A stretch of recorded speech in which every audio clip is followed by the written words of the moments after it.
Que je suis chorégraphe installée à Angoulême depuis plus de 30 ans, donc avec un travail à la fois avec des professionnels, artistes professionnels. L'essentiel de notre travail dans le tissu amateur, c'est la lutte contre les discriminations. Et donc on travaille beaucoup dans le domaine du handicap. On a une troupe amateur handicapée qui existe depuis 22 ans. Et je pense que c'est très important d'éviter les clivages, aussi bien au niveau race, au niveau sexualité différente, au niveau valide et handicap, au niveau homme-femme. Je pense qu'il faut vraiment faire ensemble et que c'est là qu'on avancera dans les mentalités. Nous jouons en espace scénique traditionnel, donc en théâtre, mais nous avons toujours collaboré par exemple avec le service patrimoine pour travailler dans l'architecture, en rue. Donc c'est-à-dire que ce sont des façons de toucher un beaucoup plus large public. Et la rue, effectivement, l'espace public, on le voit, il est beaucoup plus habité par les hommes que par les femmes.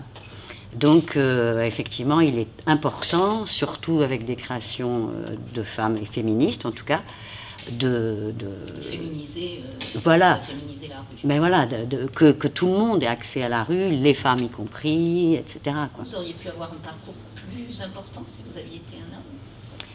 Ben, peut-être j'aurais eu un autre rapport aux institutions, par exemple. Ouais. C'est-à-dire, j'ai mis très longtemps à me dire, mais je peux aller parler aux institutions. J'aurais sûrement, effectivement, vous avez raison, Josiane, eu un parcours autre en tant qu'homme. Et je pense que peut-être on aurait été plus loin dans notre travail. Et donc, dans notre prochaine création, là, on est une dizaine, et il y a un homme qui a choisi de porter avec nous cette parole féministe aussi. Donc, nous jouerons le 12 mars à 15h45. On espère au kiosque si le temps le permet. L'art est en soi pour moi thérapeutique quand on pratique l'art, mais la danse, il y a encore une autre dimension, c'est-à-dire on peut vraiment travailler sur l'apaisement de nos douleurs passées, en le liant au théâtre, etc. C'est-à-dire apporter aussi des messages, c'est-à-dire qu'il y a un sens aux danses, c'est-à-dire qu'elles soient signifiantes.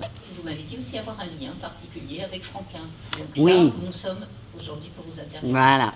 Donc, Franquin, c'est donc un espace municipal et dont on profite.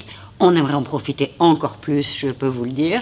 Mais c'est vrai que voilà, c'est un lieu très très important pour nous, pour montrer notre travail sur la ville, justement. Si vous aviez un mot, une phrase à dire aux femmes? C'était de Charles Baudelaire qui dit « Quand partons-nous pour le bonheur ?»